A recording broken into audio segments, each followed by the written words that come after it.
Okay, come on. Yubin, Hyunbin, Odigayo? Odigayo? Where are you going? 한국어 학교. 한국. Yeah? My name is Hyunbin SD. 네.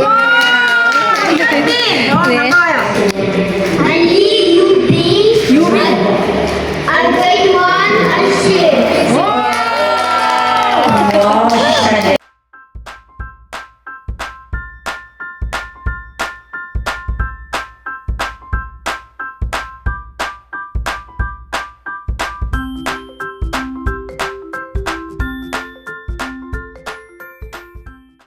Okay, come on.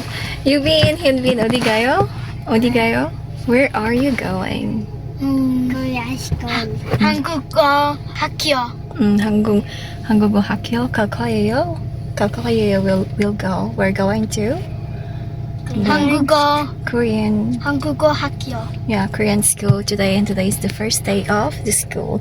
We're moving, right? From the old school, we are moving to a new school.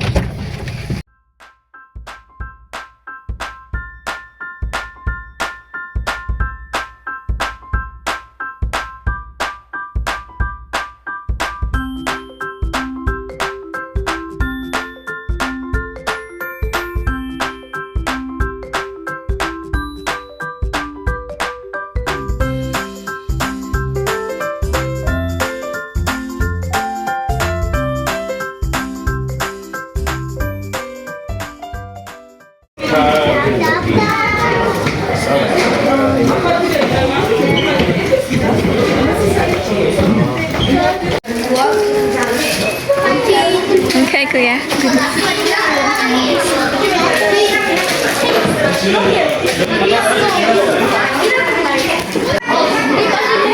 What's that? Oh, we have. Is it new set of crayons? What is that? TT puzzle? I don't think that is crayons.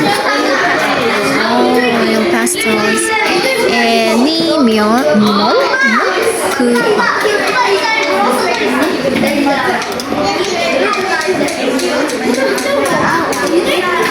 Oh, later. Open it later. Before start ng Korean lesson, in-introduce muna nila yung mga teachers and then kung sino yung magfa-facilitate ng Korean language. And na-meet din namin yung mga ibang students na mag-attend din ng Korean language classes. And I found out na 2 lang or 3 lang na students yung mixed blood na half Filipino and Korean. Yung 2 kids ko and then isang little girl na half Filipino, half Korean lang. My name is Hyunbin SD. I live Yubin. I'm grade 1 and 6. Ito naman yung mga bagong classmate ni Yubin, level 1 ng Korean language class. Let me show you, mommy, kung ano yung mga binigay nila sa amin.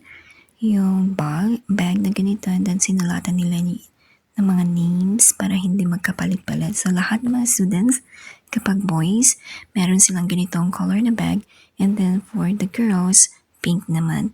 So, inside the bag, meron silang nilagay na very cute na sketchbook. Medyo malaki itong sketchbook na to. These days, kaya ko nang basahin itong mga alphabets. Sketchu. Yun yung basa niya. Ito yung bag ni Yubin. Let's check. So, the same lang siya with his kuya Hyunbin, yung nasa bag. And then, meron din snacks pala na mga Korean snacks na binibigay during the break. And we have here yung blue yung barrel ng pen na to. However, yung ink is black and very smooth yung sulat. And we have here yung Crepa stand. 24 different colors yung andito sa loob ng bags. Earlier today, ginamit nila Yubin itong Crepas para mag-practice, magsulat ng name nila. May naiiwang colors sa mga fingers nila. However, madali lang siyang matanggal.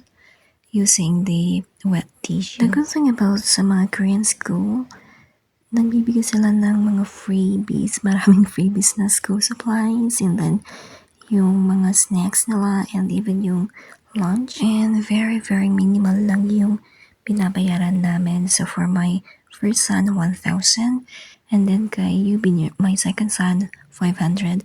Since I decided to join the class, then my tuition fee din ako 500. So bali 2,000 yung binabayaran namin na tatlo sa Korean class.